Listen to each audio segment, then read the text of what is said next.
Good morning, everybody. We said 10 o'clock. We meant 10:23 that we were going to get online.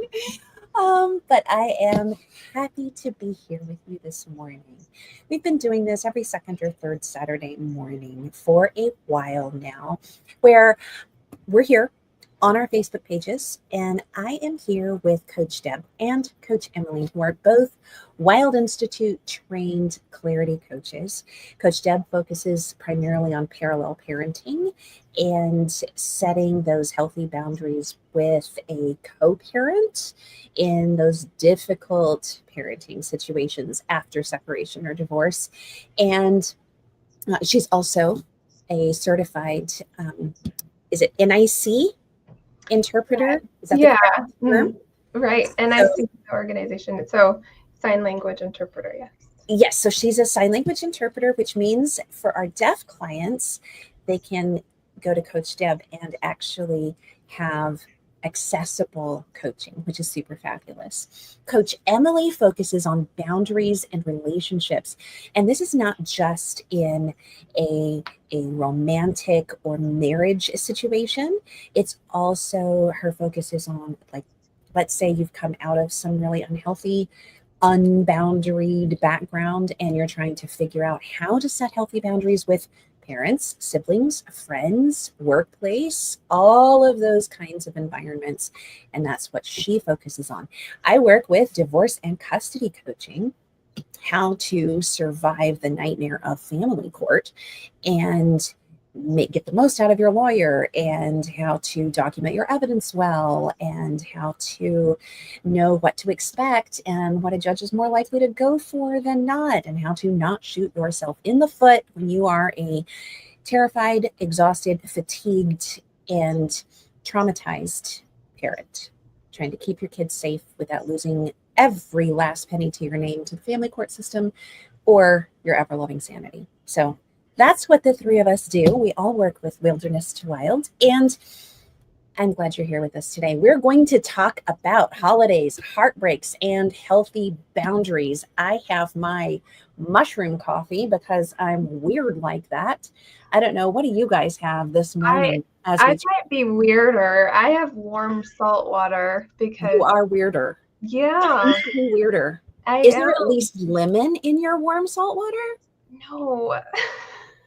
I have to understand the logic behind this. Please help me. I feel like I need to explain. Yes. No, explain this. I went to a holistic coach several years ago, or doctor coach. I'm in coach mode. That was your first mistake. I know, right? Yeah. I remember mentioning to him that my blood pressure is low, like 90s over 50s low.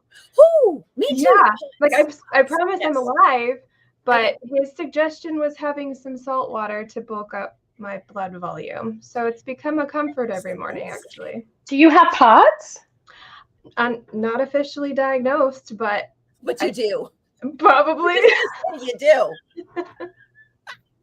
Probably in that club. You have POTS, right, Emily? I do, yes. And I need a lot of salt. And sometimes I just take sodium tablets. Ah. Oh. Because I'm a wimp and I don't like salty water. Okay, so I'm gonna throw out just an idea. I can do salt water with lemon. Like if there's like maybe raw honey and a little bit of lemon and salt in there, somehow I can manage that okay. I can gargle salt water fine, but that's about my max on that. But I have found, and I can go get the link if you guys want it. A friend of mine who also has POTS and has gone to a whole lot more holistic stuff than I have been able to go to, recommended to me this electrolyte water. And it makes it taste kind of like lemonade, or there's this peach Bellini one that I really like well. And so like when we were out in Colorado up at the altitude, I was drinking that every day. I've gotten used to it. I drink it in my water bottle, like 2 or 3 water bottles of that a day for the electrolytes, because I'm like a 90 over 50 kind of girl. Like, second pregnancy, you guys, 3rd trimester, blacked out in Target, went to try to get pink binkies because I just wanted pink pacifiers. It was like the last thing I needed for my nursery before I had a little girl. blacked out in Target, ended up spending 9 hours on a gurney in the ER. My blood pressure was 70/42, third trimester. Nearly died. That's awful. That time around. She just about killed me before she was even born. Like, imagine what it's been like that for. Now you're in the teenage years. She heard me from the other end of she yells from the back. I don't know if you guys heard that. I'm sorry, Mom.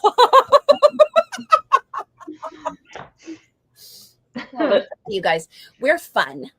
And I mean, I don't know if you think we're funny. I think we're funny. But anyway, if you are looking forward to hanging out with us this morning for the next hour or so, share this with a friend, tag a friend underneath, or post this, share it over to your page so others can join in, because Facebook has billions of things and YouTube has billions of things and content. Nobody knows what's actually important until the algorithms are told that you want to see more of this. So there's my little shameless plug to tag a friend, share it forward, and leave a comment. If you're with us right now, I see we have a whole bunch of people with us already. Tell us where you're watching from. If it's safe for you to do so and admit that you're actually watching with us, drop a comment in. And if you struggle with POTS, which is super common among survivors and super common among people on the spectrum, I just want to say, and if you're a survivor and someone on the spectrum, you have like a very high chance of also having some of these other, they call them comorbidities. That just sounds like extra ways to die to me. But anyway, right? It does. Doesn't it though? What does comorbidities mean? It's the list of all the things that are trying to kill you currently. It means with death, right? Like, oh my goodness. Anyway. Oh my gosh. So if you struggle with POTS, or you don't know, and you have super low blood pressure, and you black out or get dizzy a lot, all those things, tell us that you are in our basket of crazy.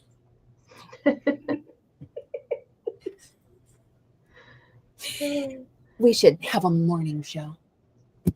We should. Deb. Yeah. Why don't you start us off this morning? Because you have had some thoughts that you were sharing with us ahead of time about parallel parenting during the holiday season. Yeah, I have specifically been thinking about what I call chaos mongering, and I'm going to drop. I love it. I love it. I love it. Let me drop So a you link need to like post. You need to copyright that. Chaos mongering. I haven't heard it before you told me. And do I have permission to use it? I can put like coined by Deb underneath it. Oh, that sounds official. Yeah. Okay, I'm dropping a link. I hope it links. It looks like you're gonna have to copy and paste, but yeah. So I've been thinking about that. It's where, so say your co-parent is saying, oh my gosh, this just came up. I'm supposed to have the kids, but I need you to take them because all these reasons, and there's nothing else I can do. And it's like tomorrow. And I'm not an adult. I couldn't possibly have planned ahead. Right. And you've got it in your court paperwork that says you give as much notice as possible. Like, you know, it should have been at least a week's notice or something. Right. And now you're here going, oh my gosh, like, can I have the kids? I want to. I feel like I'm the safe person for them to be with. I'd rather have them with me than be with them. But I have plans, or maybe I don't even have plans, but I know I just need the break. But then I feel guilty about taking the break because if I have the chance to have the kids, that's better. And then you start spinning out and going, okay, well, what can I do? What can I move around? What do I really need to do? And what can I put off to another day? Who can I call to have the kids? Just to have them come back and be like, never mind. And you're like, oh, okay. I've spent all this energy. Yeah, I've spent all this energy internally trying to figure out how to make this work and do the best thing possible for me and for the kids. And I'm thinking, meanwhile, they've just thrown this bomb at you. They've moved on with their day, and then they just come back around and go, oh, never mind. That's what I call chaos mongering. And I feel like there are toxic people that tend to do that more around big events. Yes. Holiday times. It's going to be like, oh my gosh, we've got to go and do this big thing. No, never mind. And abusers love to destroy your holiday. Yes. If at all possible.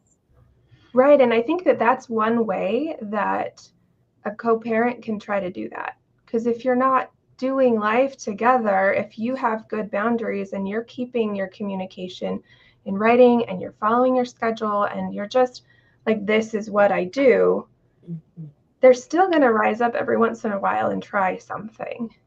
So what better time than the holidays?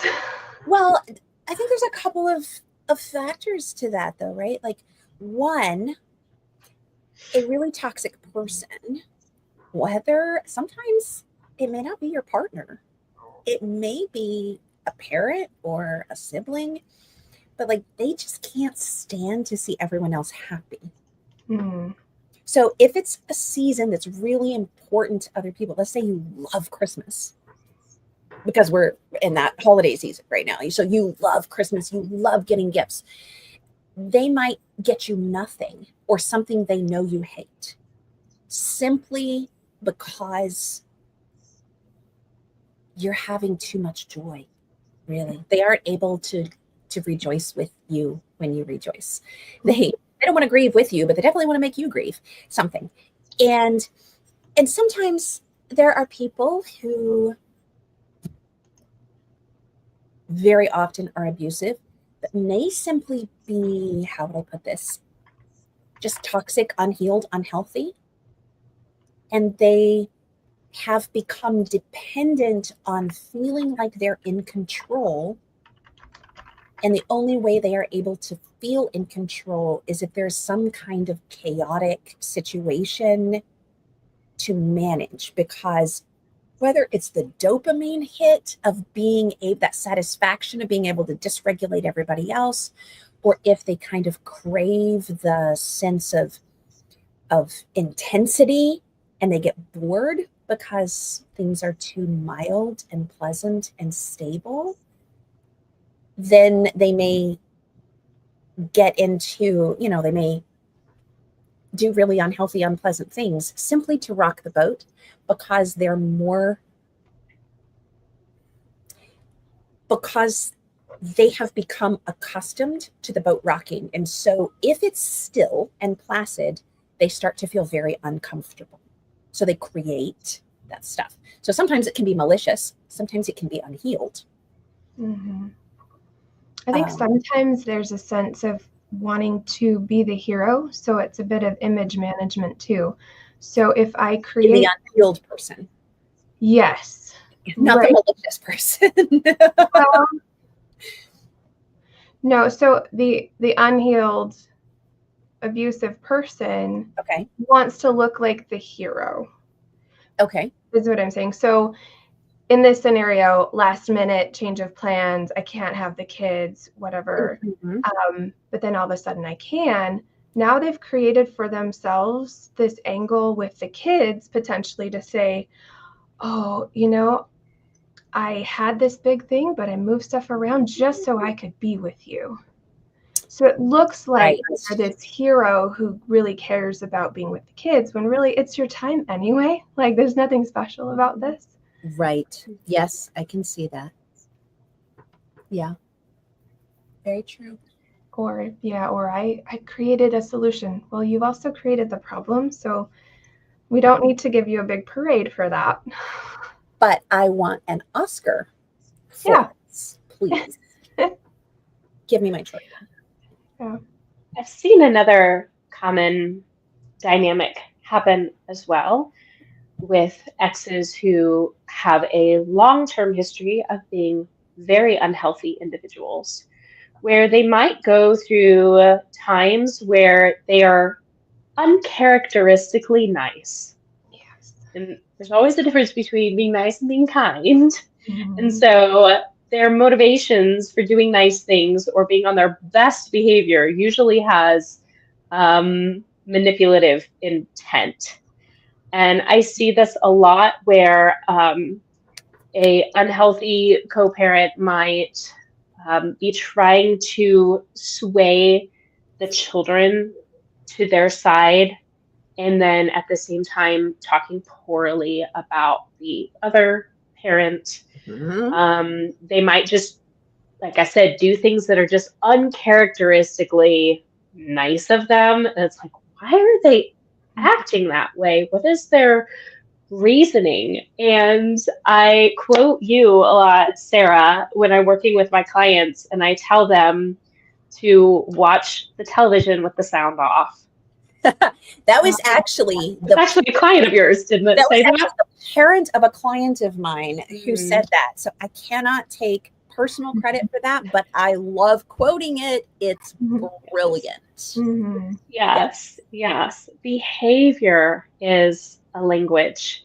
And so I think it's important to look at long-standing behavior, because they might be doing something that isn't common for them, where you would expect them to act in a certain way and they're acting in a completely different way.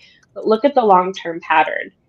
They have presented unhealthy behavior for years now. And so now that they've done this one little thing that's uncharacteristically nice, look at the history. Don't listen to their words. Right. Behavior's a language. So I want to just take that one step further. I think a lot of times, if we have dealt with toxic, difficult people, and that has become something that we are accustomed to, we very often, we tend to live in this constant sense of almost desperation for hope. Yes. Especially before we've healed to a point of being able to say, they do what they do. I'm not getting into this. Is not my circus. This is not my monkeys. I am over here living a calm and stable life, and the circus and the monkeys are in their own tent, and they don't disrupt my calm stability. So prior to that, and I think we've all been there, and sometimes even you can be healed for a while and get thrown back to that. It doesn't mean you're not healing. It's possible to get thrown back to that. But prior to that, we can have this deep longing for some glimmer of reason to believe it's changing and to trust. And in that longing, we can take that behavior where someone is offering something that seems to be good, or they're doing something that we think looks like, oh, maybe they're being kind, they're doing this nice thing now. And we give it so much more credit than it deserves. Instead of plugging it in and saying, this is one data point, I'm going to plug it into my data plot point, all of my plot map. And there's like 4,782 other negative plot points. We put all of our hope on that one potentially short-lived positive plot point, and we assume this, like we don't zoom out. We make that one data point our whole thing, and then we're heartbroken or angered when it doesn't end up being something big enough to override that 4,782 other negative plot points. So if we zoom out and map the pattern, we can say, okay, they did a nice thing. That's it. They did a nice, that's the story. They did a nice thing. Whether or not it will stay nice remains to be seen. Whether or not it was nicely motivated, kindly motivated, remains to be seen. It was not a bad thing. It was a nice thing. We're not mischaracterizing it, but it does not change the history. The pattern, the best predictor of the future is the behavior of the past. And that doesn't mean people can't change, but it does mean if they are changing, then the behavior of the past over time will become good data points, a cluster, a whole collection of good data points. You were just talking about how as we heal. I said, we're not nerds at all, are we? Cheers to the nerds. you were just talking about as we heal and we can separate ourselves from that circus, the chaos storm. I think that being in a situation where you are co-parenting, I'm going to say parallel parenting from here on out, because I don't think there's anything cooperative about co-parenting with someone like this. But parallel parenting, where they're crazy and their storm keeps bumping up against you. And you have to continue to reassess those feelings of, is this different now? Or is this the same? So I think I just want to validate that, I guess, for people that feel like, well, then, I think I'm healing, but I just keep having to deal with this. It may not be you. And I've had someone recently remind me that, like, I'm not creating the storm. The storm is coming in and interfering with my peaceful life. Yeah. Yeah. I dropped a comment in, but apparently it is too long for both Facebook and YouTube. So I'm going to redo that. I have a blog post that I will link that talks about 4 tips for surviving these kind of emotional storms during the holidays. And the first tip is it goes into a lot more detail in the post, obviously. So click the link, go read it. But map the pattern. Like, what typically happens? Is there any discernible cycle? Has this happened before where there's this good thing and then and 2, adapt expectations. Like, don't lower your standards of what should be, but look at the pattern that you mapped out. What does it tell you to most likely expect? And then make realistic expectations. And then connect with support. So you have every right to have a joyful, peaceful holiday season to the very best of your ability. You don't have to sit down under this storm and make it your own. And 4, talk to a professional. I mean, get outside perspective, right? Get someone who sees 100 of these patterns and can tell you, yeah, you're not alone. Actually, I can probably predict the next thing that's going to happen. Does this sound familiar? And you're like, what? Do you have cameras in my living room? No, it's just a common pattern. It's not just you. When you're in the middle of it, it can be a lot harder to spot. Oh, very. Even if you have taken a lot of time to educate yourself on these subjects and you've read books. Just last night, I called a friend of mine who's an LPC about a holiday question. And her outside perspective was so good because I was considering attending an event that would not be a healthy thing for me to attend. And she's like, Emily, you're not actually going to go there.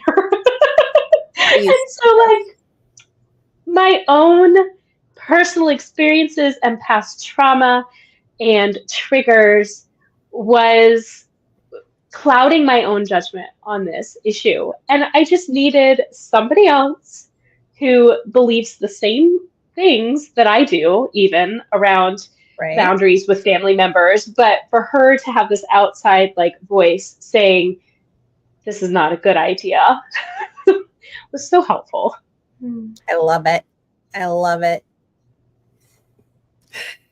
Having that outside is just so important. And I want to make sure that if you're watching this and you think, oh, well, they're coaches, they know they don't need outside support, they have it figured out. No, we have coaches. We have our own people that we go to.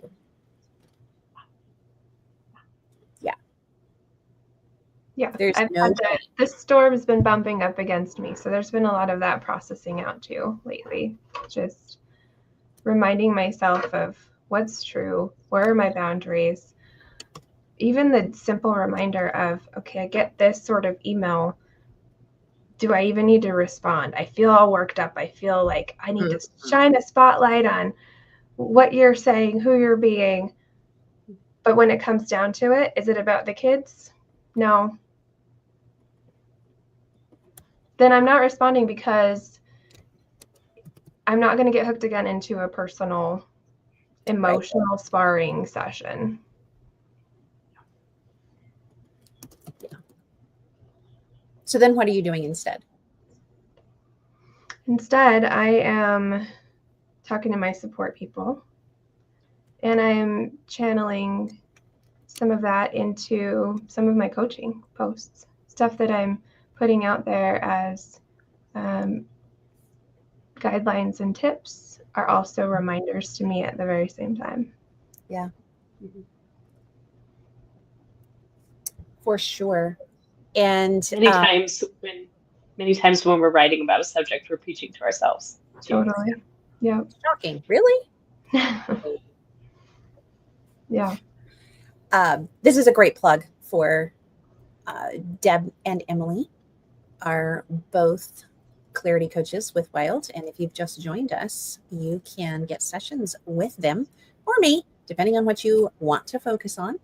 And here is the link at wilderness2wild.com/wild-coaching. All of our information for each of us is on there, and we would love to work with you. Now, I saw a question come up right back here. Let's see. Here we go. What do you do with the grandparent who doesn't understand all of this? Yeah, I asked a follow-up question about like what specifically are you hoping they understand? Mm-hmm. And I think my underlying thought with that is if you can hone in on what exactly you're feeling isn't right or wishing could be different, that might be more helpful to know how to respond to them. Is it something that you can go, okay, well, this isn't something that I have control over or I can change in them, so I need to figure out what I should do differently? Or is it something you can talk to them about, like to Emily's point, what has their track record been? Are they likely to respect what you have to say and have it be a productive conversation? Or is it not worth the energy? I see a follow-up comment from Dana. Yes. That person isn't safe even if they seem to do one single good thing. I think they mean if a grandparent is not understanding that the adult child is doing uncharacteristic. Or maybe it's your grandparent and they don't understand that your partner or ex-partner isn't safe. Yeah. I see. So it's not that the grandparent is the unsafe one. Gotcha. It doesn't understand why when somebody else is doing something nice, it doesn't mean that there's been true change happening. Right, because if you try to point that out, then you are labeled as the unforgiving one who's holding grudges and keeping record of wrongs and all these unchristian things, rather than being shrewd as serpents and paying attention to wisdom that says, don't keep throwing your pearls before swine. Like, don't keep giving yourself away to someone who's proven to be unsafe. Yeah. I would say that I just want to talk brass tacks. If a grandparent is saying, well, they did this one nice thing, they got that one nice present, there are plenty of ways to take different approaches. Now, if we were in a coaching session, I'd probably walk through half a dozen different angles and perspectives. Just to summarize a bit, I think that there are different types of lack of understanding. And it could be very innocent, like it's simply a generational gap where maybe your grandparents simply weren't raised with the understanding of abuse, of trauma. Maybe the majority of the people around them were genuinely good people, and they just don't understand how evil and malicious some people can be. But maybe your grandparent is really a good person, and they're just naive and overly trusting. That would be a very different approach to handle that than if your grandparent is actively supporting and siding with the person who's causing chaos and harm, and they're trying to get you to be okay with it because they're really on the toxic person's side, and they are also kind of toxic themselves. So there could be a lot of area in the spectrum between those two polar opposites, like good-hearted, overly trusting, kind of naive, and also versus equally evil and malicious and on the side of the person who's causing harm. So the responses to that could range from, Grandma, if you're going to invite so-and-so, my kids and I won't be coming to Christmas at your house. Like, that would be one kind of extreme, but could be appropriate. Another one would be, I realize, like, the other option could be like on the other end of the spectrum, I mean, would be more along the lines of, Grandma, I know that that this is hard for you to understand, and I'm just asking for you to trust me. I feel scared and unsafe if that person is here.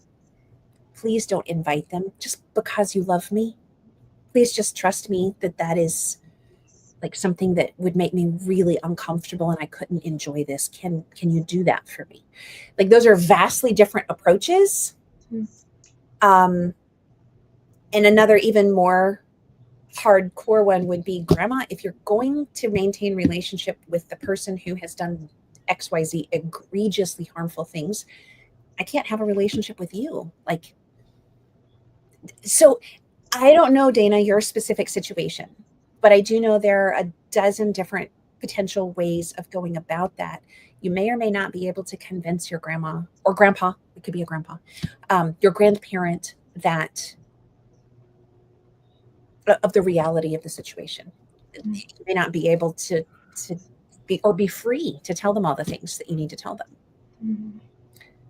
But you do have the right, especially if your children are involved in potential harm or risk, you have the right to do what is best for your children, even if it makes your grandparent upset, frustrated, or they just don't understand. Your obligation is not to please your grandparent. Your obligation is to keep your children safe if children are involved. And I think that's kind of like a moral benchmark before God. We are responsible for the generation that is vulnerable, not for the generation behind us that are adults and have their own free will to do whatever they want.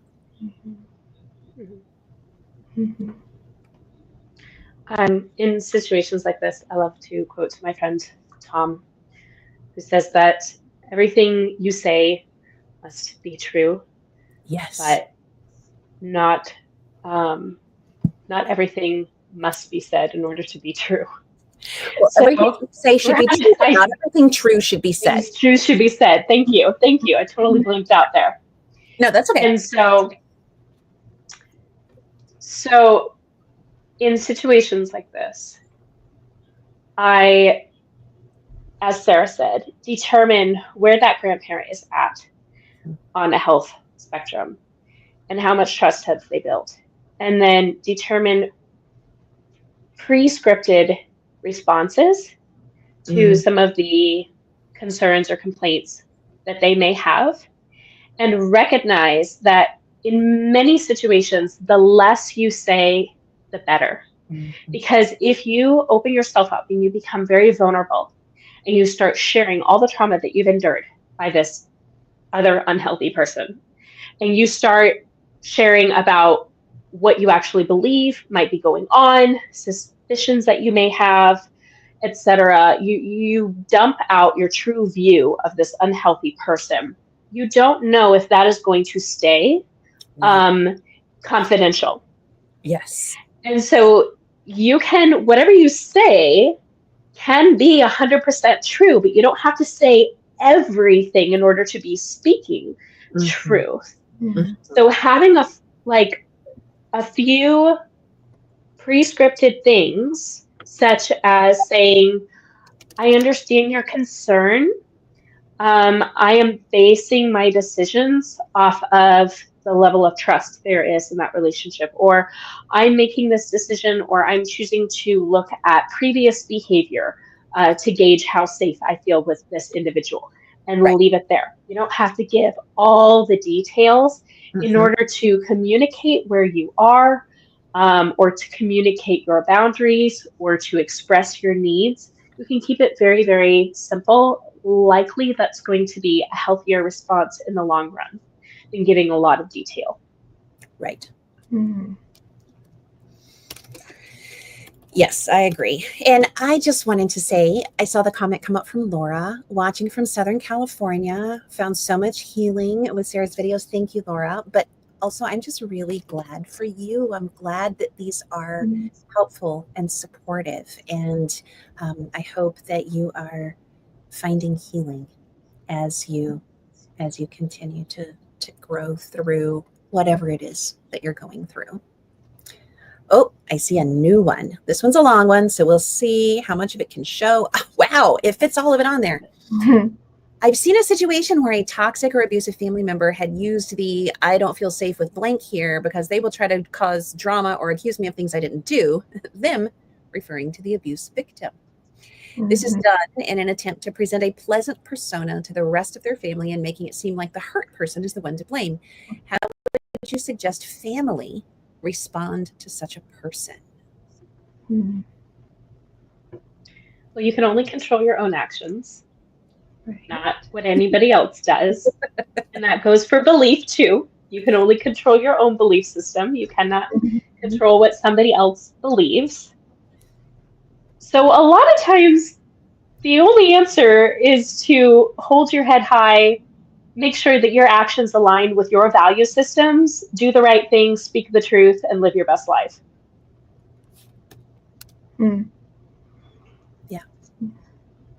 I'm still kind of getting my head around the situation. If it was like someone saying they don't feel safe around or with Deb here because Deb will try to cause drama. Well, I can see this happening. Let's say there's a toxic person and they're getting out ahead of the allegations that they know you are going to make because they've been creating chaos. Yeah. Let's just say someone has, I don't know, I'm just going to say, Deb, it's your cousin. Your cousin has been causing chaos, has done something to your kids, has spread nasty rumors about you, whatever it is. So they go and they tell the matriarch and the patriarch of the family. They're to go tell grandma and grandpa, I'm just not sure that I feel comfortable with Deb here because she likes to cause drama. She likes to make up these things and say that I've done this stuff, which they have actually done. And so they're getting out ahead of you asking for protection. They're asking protection from the person who knows the truth about their actions. Now, Shellen, if that is not what you're talking about, please drop a comment in and correct me. Or just drop a comment in and say, yeah, y'all nailed it. This is exactly what I'm talking about. So that we know and we don't keep going forward not having the right direction. But if that's it, then honestly, I mean, I'm going to be really straightforward because when am I ever not? If the people in your family believe it and they can't see the difference, that's on them. Yeah. And the wisest possible thing, Shellen says that's spot on. Okay. So then in that case, the wisest possible thing would be to simply say, okay, I respect that. I won't show up this year, and plan something else that is joyful and peaceful. Because an abusive person, you tell them not to show up, they are going to pitch a fit because they feel entitled to be there, to dominate the horizon, to make everyone do what they want. The best way to prove you are not what they are accusing you of is to simply say, okay, I would not want to cause harm to anyone else. I will remove myself. And then go to your safe place and grieve. Yes. And ask yourself, why would you want to put yourself in a position where either A, you're unwelcome, or B, everyone believes horrible things about you? That's not true. Right. Because, I know that if, let's just say in my inner circle, the women that are in my closest friendship group, and I think you guys have some women like this too, right? They're closer than siblings. They are my sisters in the trenches. They are family that is chosen family. They are the people that I celebrate as extended family on holidays with and life with. And if someone came to me and said that they were up to whatever nefarious nonsense and gave me a list of things, I know their character. I know the moral points that they would die to defend. I know the stands that they have taken against really dangerous situations or people in order to do what they believe to be morally right and just and godly. So if someone came to me telling me that they were up to some kind of nefarious whatever, okay. No, I don't believe a word of it because I know their character and their integrity. Mm-hmm.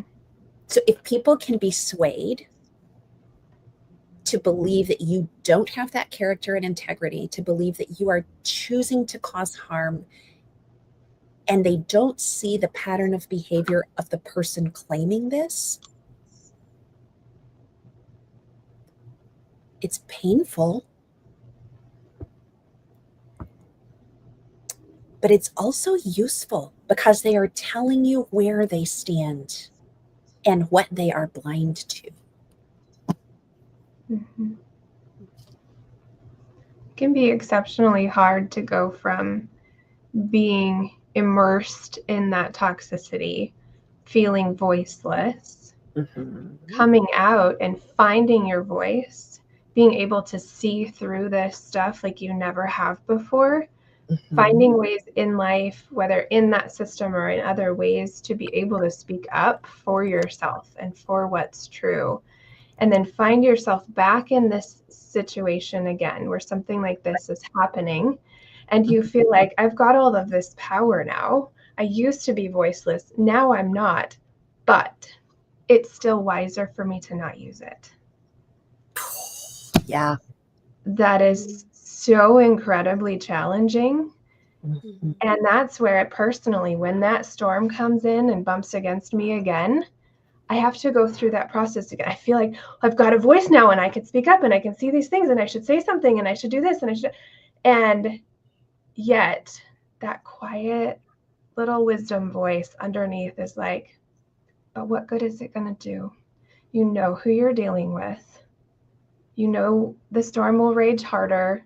It's going to be more uncomfortable. The wise thing is exactly what you're saying. Turn away from the storm, turn back to your peace, and live in that. Yeah. And remembering that that is a victory can be really difficult, but it is because you're being exactly the polar opposite of that chaos mongering toxic person. Yes.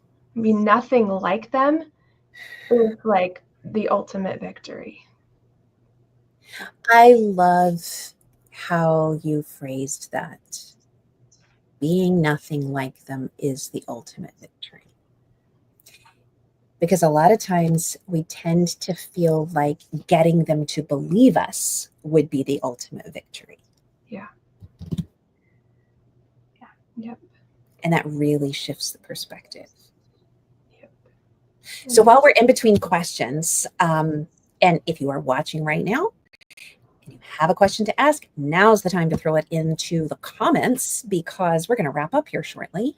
But before we do that, I want to throw out a quick poll because I think I know which one I'm going to do in January. But in January, I have 4 potential options for my next live workshop.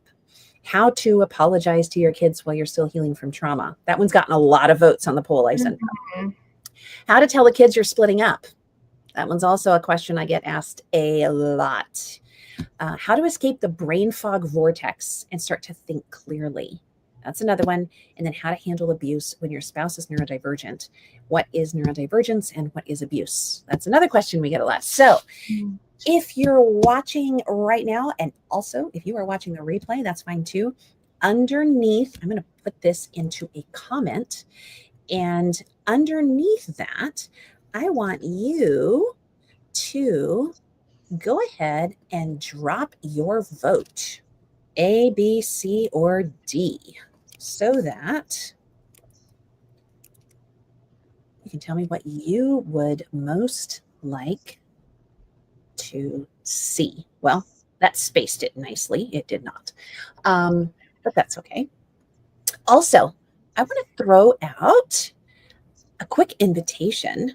If you are a member of Wild's Scoop membership, which is monthly group coaching, and you get bonus access to all of those workshops instead of having to just buy them one by one, unlimited replay access ongoing, then you can also, as a member of the Scoop, work with Coach Deb or Coach Emily for over 30% discount on all of their sessions, which brings it down way under what most people would, what the general cost for coaching is. And we'd like to keep it as affordable as possible. So if you want to work with Coach Emily at Thriving Forward on boundaries and relationships, there is your link. And if you need coaching, Kitty, get off of my chair. Would you like to see the little monster that is currently, this is Meowskulls, and she is a feral little monster, but she's also a snuggle bug. So if you want to work with Coach Deb on parallel parenting, or if you need sign language as a resource for accessibility in your coaching, here is Coach Deb's link. And I will also drop a quick link to the Scoop, because if you would like extra discounts, then you know what? This is how to get them. Do we have any more questions? Oh, I see comments coming in. Does one of you guys want to read the comments while I drop this other link? A lot of it. They're just saying they want choice A. Mhm. Yeah. Oh, they all want choice A. How to apologize. Okay. Yeah, how to apologize to your kids while healing. You know, I had no idea when I added that into the list. It has consistently been the number one requested thing. So we're going to start 2025 with it.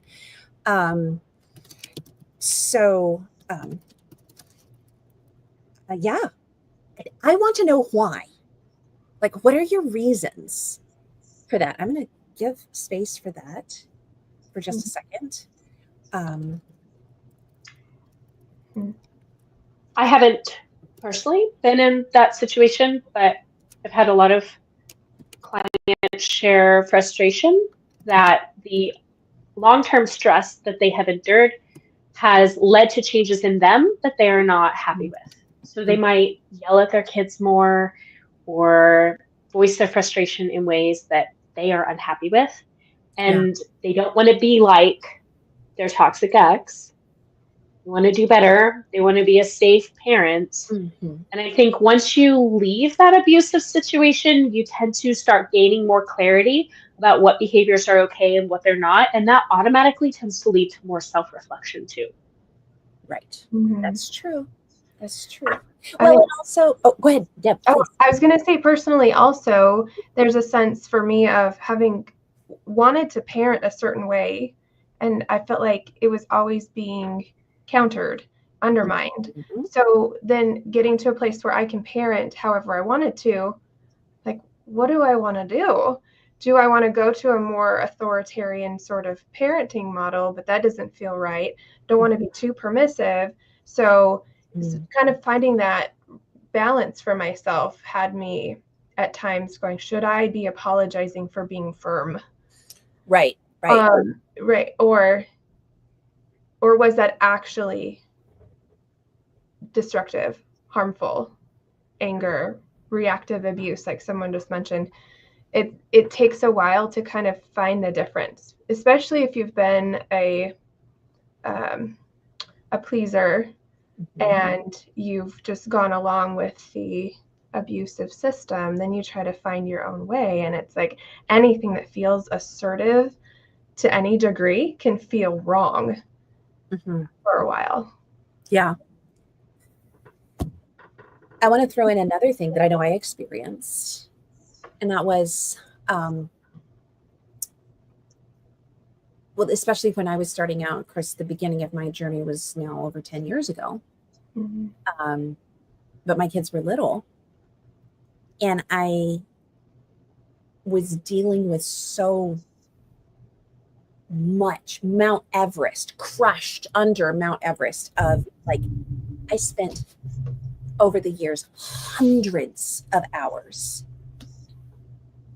pouring through line by line of mandatory disclosures and financial documents and comparing things and making notes and color coding my binder for my court case and knowing my case inside and out and having everything memorized. And just that one thing, much less working 3 jobs in those early years and trying to homeschool my kids and all of that. Like, there were times when I needed to parent in subjects or topics or areas or deal with things that the thing itself wasn't wrong, but the level of stress and anxiety and abject terror that I was living with over their potential risks and harm and the possibility of losing them to the system and all of that made me really easily agitated and jumpy and snappish when they hadn't actually done anything wrong, or I was just doing normal parenting things, reminding them the 14th time that they need to do their chores. You know, it's a normal parenting thing, right? But it didn't merit the level of intense response they got from me. So I was doing a right thing, but doing it in a wrong way in those situations. And then feeling horrible afterward because I had hurt their feelings or given them a poor example of self-regulation, even though they did need to do the chore they were told to do. You know, like, so then you can't come back and say, I'm sorry I told you to do the dishes, because they were supposed to do the dishes.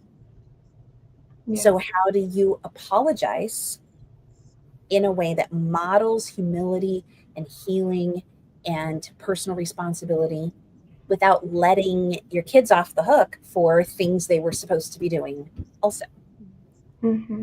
So that's another aspect and angle. If you have specific questions, you're watching this and you're like, man, I would love to see something on this kind of scenario in that workshop, drop it in. I'll see if I can add it in as I'm working on this for next month. And that way I can address multiple angles and questions. Happy to do that. I'm thinking of one more little angle that might be just a little adjacent, is that feeling of needing to apologize to your kids just for the relationship having broken, or for what they're continuing to have to deal with in going to the other parent's house. If you're having safe, open communication with your kids, and they go have a hard experience and they come back and they tell you, and you're hearing all of these things that are happening that make you upset, and you have to keep your poker face on to find your way to apologize to them for something that you're not doing. I think that might be coming up with people that want this workshop too. Yeah. How do I have that empathy and sadness and apology for my kids in an appropriate way that doesn't overwhelm me? Right. Yeah. When they're experiencing the consequences of somebody else's actions, not your own. Yeah. And you're not in a position to make it stop. Yeah. Like they want you to protect them, and you can't make them not have to go to the other parent's house. Yeah. And apologizing. Like, how do you empathize and apologize and still empower them to go? That's hard. What about when your teenager just spits back into your face, my life is terrible because you, when you were like 21, chose to marry the other parent? Yeah. And it's your fault. Everything that happened since is not the fault of the parent that chose to do those things. It's your fault for choosing them to be your partner, which made them my other parent, which means now I'm blaming you for not marrying someone else that might have been good. Yeah. Now I'm dying to know your response to that, Sarah. Oh, you're going to have to watch the workshop, girl. You just teed her up for that one. Good job, Emily. Well, but you know, another aspect is, what if you realize that you parented very poorly while you were in the abusive relationship? Maybe you were parenting and really locked down and controlling your kids out of fear of trying to protect them from the other parent's explosive behaviors. So you were really restrictive on them. And, or the flip side, maybe you were super permissive because you weren't allowed to discipline them, or because you were trying to make up for the other parent's harshness and cruelty, or maybe you protected and sheltered them from the truth so badly that now that you're telling them the truth, it feels to them like you were lying for the last decade and a half of their life, because you didn't let them see what was actually going on. And they're dealing with legitimate anger and betrayal and frustration and disappointment and lack of trust in you, even though you're the safe parent, because of one of or more of those dynamics. Like, that's another thing I work with clients a lot. And, you know, in my text coaching with divorce and custody cases, one of the things that I have been working with clients just this last week on is how to interact with their children in the process to help avoid that blowing back on them later. And sometimes that's really counterintuitive, because we want to protect our children from all of the negative impact of the other parent. But if we do that too well, we run the risk of them believing everything was fine. And then when it blows up and it's not fine, and you tell them how bad it was behind the scenes, they don't want to believe you, because they experienced it as fine, because you buffered for them so well that they didn't see the truth. So letting them see the truth and experience some of the harm is actually sometimes wiser. I think there's another component to that. Go ahead. I think there's another component to that too, is when you try to buffer so much, usually children are more intuitive than we give them credit for, and they will sense something is off. But if mom is saying everything's okay, they're going to automatically internalize that and believe that they are the problem. Yeah. Yes. Dealing with teenagers who are shut down. Okay, that is going to be something that we can definitely deal with in the workshop, Lorena. I know that's a huge question, and a very common one that I get with my one-to-one clients, and with text coaching for custody cases, because when you have a protracted custody case where it's going on forever, a lot of times teenagers do shut down as a coping mechanism. So you're not alone. The one thing I will say right now, instead of saving it for the workshop only, is that parenting through these kinds of journeys, there are no shortcuts to a quick end. You are in this for the long haul. Your strategies need to be not what fixes things for tomorrow or what fixes it by next week, but what you can defend with a clean conscience when they're 25.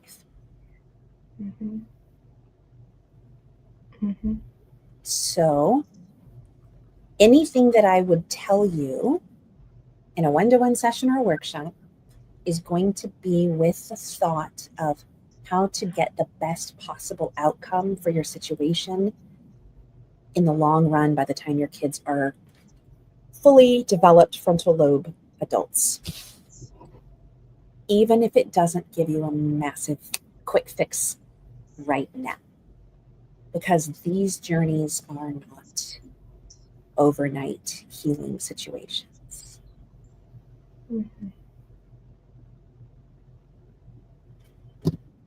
I think I'm thinking about my own teenager who tends to be more shut down, where my tween is very expressive. So so my parenting is like polar opposites between the two. But I find myself with the shut down moments, finding ways to help give verbiage. just so that when it's time to open up, there's language for it. Right. I'm sure some of that has to do with personality, and is it hard to find the words, or is it just feeling torn between two parents, or there's lots of reasons for the shutdown. Right. It can be unrevealed trauma that you don't know has happened to them. It can be their sense of desperation that it's just never going to end. It can be unexpressed grief. It can be misplaced blame. It can be personality. It can be so many things. Yeah. But there are steps that can be taken. Mm-hmm. I just threw up here. Oh, Lorena says, thanks. You are welcome. I just threw up here a quick link for my Freedom Navigator, which is my personalized text coaching. It's asynchronous text coaching for divorce and custody or post-separation abuse. And that's at www.myfreedomnavigator.com. And you can apply and see if your case is a good fit for that coaching there.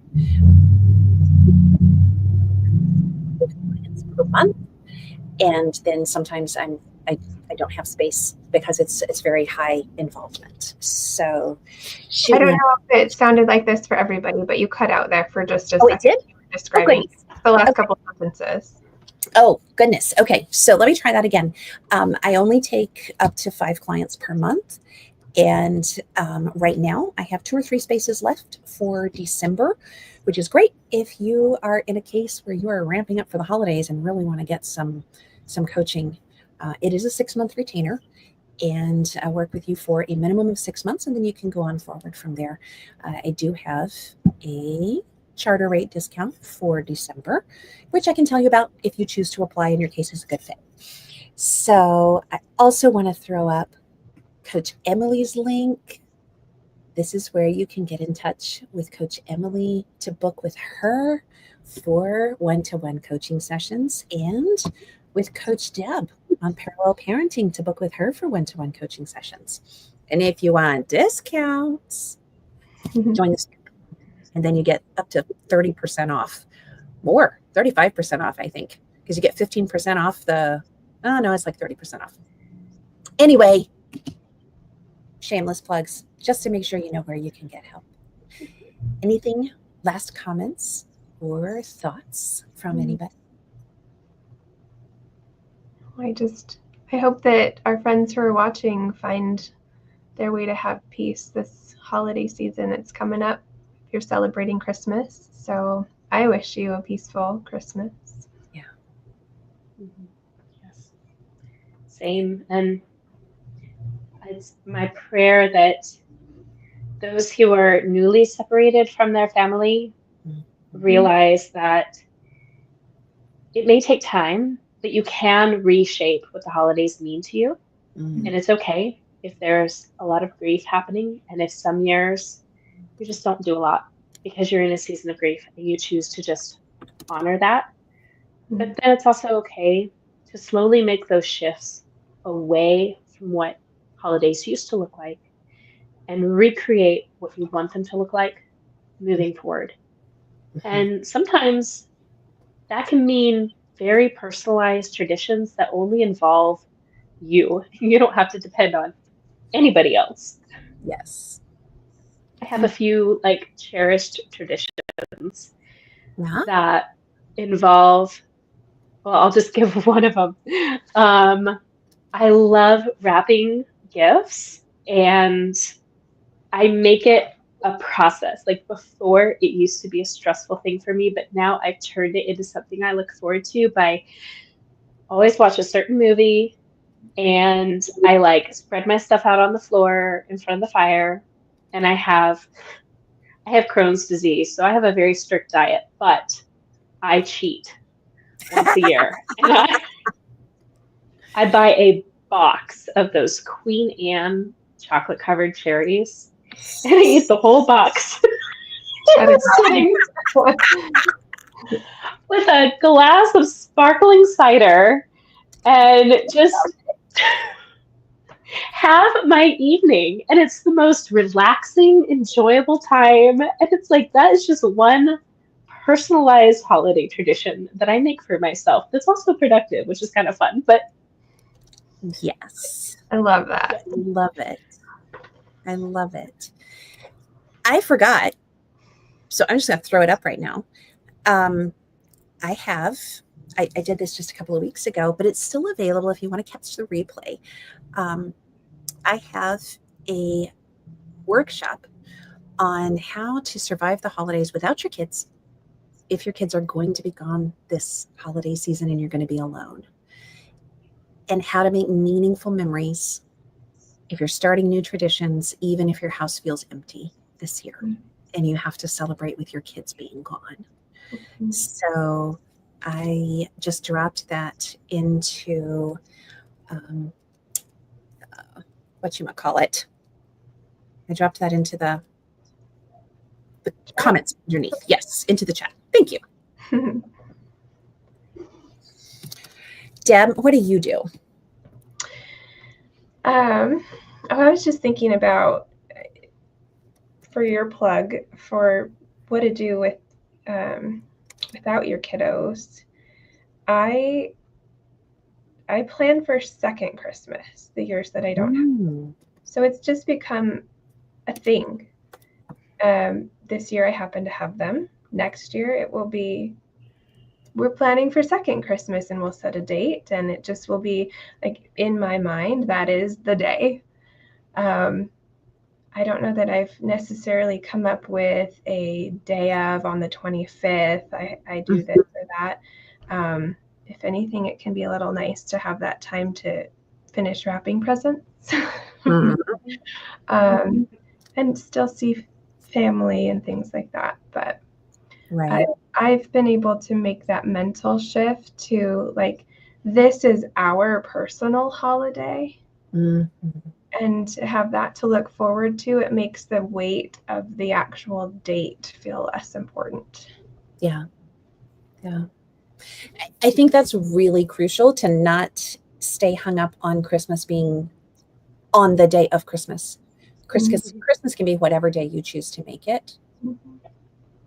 I mean, for that matter, you can get your kids buy-in if you're like, well, we can do Christmas a week ahead of time, so you have a week early, or you can get twice the presents if we do it the week after and we do Christmas at New Year's, because everything's going to be on sale, so I can get more off of your Christmas list because everything's going to be sale.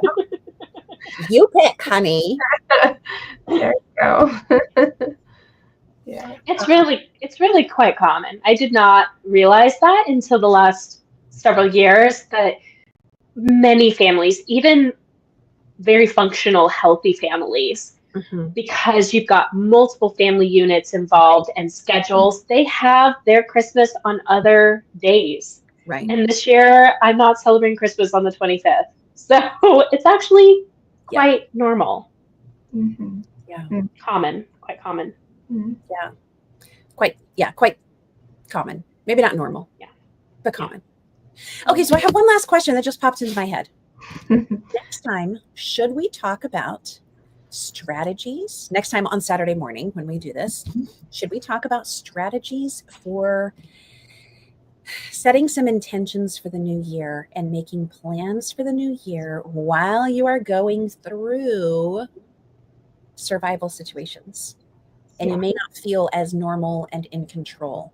Or you may have just gotten free of some stuff and now you feel like you have the opportunity to be more in control of your future. What do you guys think? Yes. Love it. If you're watching, tell me what you think of that idea. I want to know. Because I think that would be a really cool topic for our next conversation. And Sarah, you're getting geared up to do in January the word workshop, correct? It's actually going to be like right around New Year's. I'm going to be releasing it. There'll be 4 or 5 days that'll be available, the one word workshop. And that is a whole workshop on how to choose your word for the year. This year, my word was relax, which is very antithetical to my normal lifestyle. I've been working on learning how to relax. And I think I got my word for 2025 already, which is going to be, I don't know if I should share it yet. Should I share it yet? Save it for next. I'm going to save it for when we talk about this. Duh. Yeah. I think And then I a haven't decided mine yet. I'll try to make mine before then. I have not. Yes, decided. thinking that'll buy me very good idea. Very buy good me idea. time too. Yeah. But I think You know what I love about words of the year is I usually set them. Sometimes I start thinking about it like in September and October, but I set my word a little bit for projecting what I expect is going to be happening in the next year. And then by the end of the year, the word took on a completely new meaning and was applied in a complete different direction than I suspected it would. Yeah, I remember the year that I chose my word to be speak. Mm. And that was the year that I had a video go viral and really wild took off the first time. Cool. Entirely unplanned, but it meant a whole lot more. When I started the year, it was just like, speak the truth, just speak out. Don't be afraid to speak. And by the end of the year, it was like, speak. Whole different meaning. I love that. I hadn't thought about that, but you're right. I switched a word a couple of years ago. It was supposed to be grounding. And then I had some very traumatic things happen that year in my personal life. You changed it to And basically life as I knew it burned down to the ground. So I changed it from grounding to leveling. I was thinking like electrocuting, but hey, whatever. Grinding. It was not the year that I learned how to ground myself. It was the year that everything burned to the ground. So it's now the year of leveling in my history books. Mm-hmm. I like it. Mm. I like it. That shows flexibility and adaptability, Emily. Ability. I didn't have a choice. The incredible quality of recalibration. Yes. All right. Next time, we'll talk about setting intentions and choosing what you want to focus on in the new year, taking control of your life and your direction for the new year. Practical ways to do that, thoughts on how we have done that, and I will have a link to the one word workshop so that you can explore that more for yourself if you'd like. And we should probably not wait until January to do that. We should do that next Saturday or the Saturday after, shouldn't we? Yeah. Sure. All righty. Well, this has been fun. It's always fun. Mm-hmm. And I think if nobody else has any comments, we are good to go for the day. Thank you, guys. Yeah. Both of you for your thoughts and your serving and ministry and support for so many people. Mm-hmm. And thank you for being part of my life too. Mm-hmm.